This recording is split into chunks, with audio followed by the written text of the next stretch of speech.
Boletim Coppola.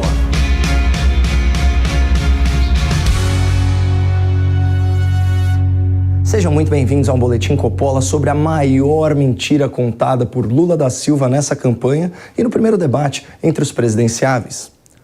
Otto von Bismarck, o arquiteto do Estado alemão, conhecido como o chanceler de ferro, dizia que nunca se mente tanto quanto antes de uma eleição, durante uma guerra e depois de uma caçada.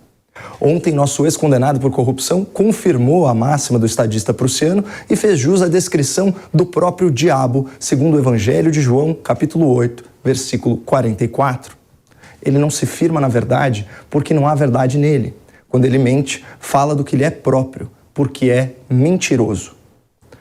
Um mentiroso confesso, flagrado em vídeo, se gabando de inventar, exagerar números da miséria no país, Lula vive alardeando que é inocente, que foi absolvido pela justiça brasileira e por organismos internacionais. Essa ladainha inverídica é um mantra da propaganda petista que se apoia naquela ideia de que uma mentira contada 1000 vezes se torna verdade. Lula repete tanto essa lenga-lenga da sua inocência que não seria de espantar que ele já tenha se convencido da própria narrativa falaciosa e que tenha deletado da memória os milhões de reais que recebeu em vantagens indevidas. Parafraseando o escritor moçambicano Mia Couto, Lula esquece para ter passado e mente para ter futuro. E, de fato, Lula se tornou um escravo das suas mentiras. E essa campanha eleitoral está confrontando Lula com o seu maior pesadelo, a verdade dos fatos, especialmente quando a pauta é corrupção. Nesse primeiro debate, todos os candidatos foram unânimes em condenar, em denunciar a improbidade dos governos petistas. Até mesmo Ciro Gomes, um antigo aliado e expoente da esquerda brasileira. E a razão da minha distanciamento é que, infelizmente, o Lula se deixou corromper mesmo. Está com Gedel Vieira Lima, está com Renan Calheiros, está com Eunice Oliveira. Pesquise quem são essas pessoas. Olha, essa o Lula sentiu, até gaguejou na hora de responder. E isso que nosso Pinóquio de São Bernardo já estava bem ressentido com o novo apelido que ganhou do seu pupilo rebelde. O Lula é esse encantador de serpente, né? Assim, vai na emoção das pessoas, cativa. Pois é, um encantador de serpentes que quer voltar à cena do crime. E para desespero da arquibancada vermelha, o Lula não estava num dia bom, estava inseguro, tenso, evasivo. Tanto que na hora de devolver a gentileza, ele levantou a bola para o Ciro cortar. Eu queria dizer que eu não fui para Paris. Eu não saí do Brasil para não votar no Haddad. E aqui é importante destacar que, excepcionalmente, essa foi uma declaração verdadeira do Lula. Até porque, na ocasião, ele estava preso na Polícia Federal. Um fato que o Ciro Gomes fez questão de pontuar aos berros, o que tirou o Lula do sério. E fui preso para não ganhar as eleições, porque sabiam que se eu tivesse liberdade, eu ganhava as eleições. Além de mentiroso, é presunçoso. Lula não foi preso por motivos eleitorais. Ele foi preso por praticar crimes, simples assim. 10 juízes, desembargadores e ministros, inclusive magistrados indicados pelo PT, condenaram Lula por corrupção e lavagem de dinheiro. E mesmo que ele tivesse solto, em 2018, ele não poderia concorrer às eleições em razão da lei da ficha limpa. Sem mais delongas, vamos ao discurso dissimulado e vitimista em que Lula mente como respira. E você sabe que eu fui absolvido em todos os 26 processos? Você sabe que eu fui absolvido em todos os processos? Fui absolvido na ONU, fui absolvido na primeira, na segunda instância e 2 vezes na Suprema Corte.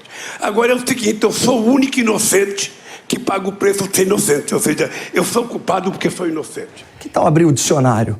Inocente, aquele que não cometeu ato ilícito. Ocorre que, segundo julgamentos de primeira instância, de segunda instância e do Tribunal Recursal, Lula cometeu crimes, tanto que foi condenado por corrupção e lavagem de dinheiro após anos de investigação e processo. Então, esse é o primeiro ponto. Lula não é inocente, porque a justiça nos deu a certeza de que ele praticou delitos graves. Outra coisa, Lula nunca foi absolvido dos crimes pelos quais foi condenado. O que aconteceu foi o seguinte: um belo dia, o STF mudou seu entendimento e estabeleceu que os processos da Lava Jato não deveriam ter sido julgados em Curitiba, mas em Brasília. Ao fazer isso, todas as sentenças condenatórias foram anuladas e o processo voltou praticamente a estaca zero.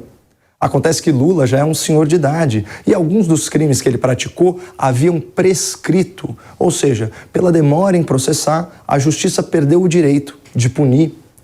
Num segundo momento, o STF também declarou que o ex-juiz Sérgio Moro não foi imparcial na condução do processo na primeira instância, o que anulou muitos atos judiciais e enterrou de vez a chance de Lula responder pelos crimes que praticou. Portanto, que fique registrado, Lula não foi absolvido de todos os seus processos, muito menos na ONU, onde ele sequer foi julgado. Lula se beneficiou da passagem do tempo e de decisões controversas do STF. Primeiro, uma mudança de CEP da jurisdição e depois uma declaração de suspeição de apenas um dos 10 juízes que analisaram e que julgaram as ações penais. E vamos combinar que anular um processo ou ter um crime prescrito é muito diferente de absolver um acusado. E manobras jurídicas ainda não têm o poder de mudar o passado. Após o evento do debate, o presidente Bolsonaro concedeu entrevista aos jornalistas e comentou essa compulsão mitomaníaca de Lula da Silva. E continua mentindo, feito um condenado.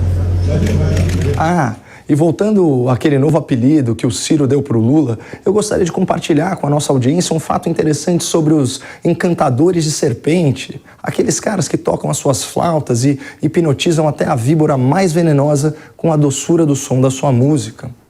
Cobras são praticamente surdas, não é a melodia que atrai a sua atenção.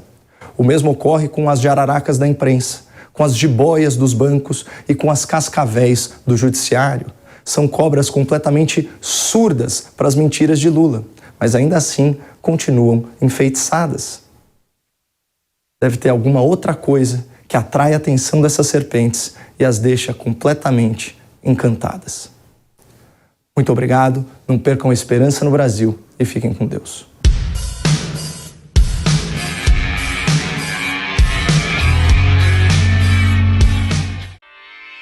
Realização Jovem Pan News.